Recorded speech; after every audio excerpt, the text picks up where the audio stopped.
Njia nyingine zozote hazina kheri wala salama ndani yake. Niendelee kuipongeza Tume Huru ya Taifa ya Uchaguzi kwa kuendesha vyema uchaguzi huu, mchaguzi mkuu wa kwanza tangu kuundwa upya kwa tume hiyo. Safari hii wakurugenzi wa halmashauri hawakusimamia uchaguzi, wala hakuna mgombea aliyepita bila kupingwa. Sisi tuliogombea na vyama vyetu hatukukosa viwanja vya kufanyia mikutano yetu. Kwa ujumla, kampeni zilikwenda vyema. Aidha, utaratibu uliofanyika wa kuongeza vituo vya kupigia kura ulisaidia sana kuondoa msongamano katika vituo hivyo.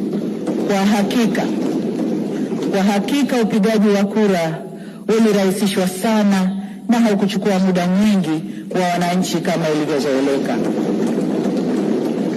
Jambo hili limewafanya baadhi ya waangalizi wa uchaguzi kudhani kwamba wananchi hawakujitokeza kupiga kura. Mheshimiwa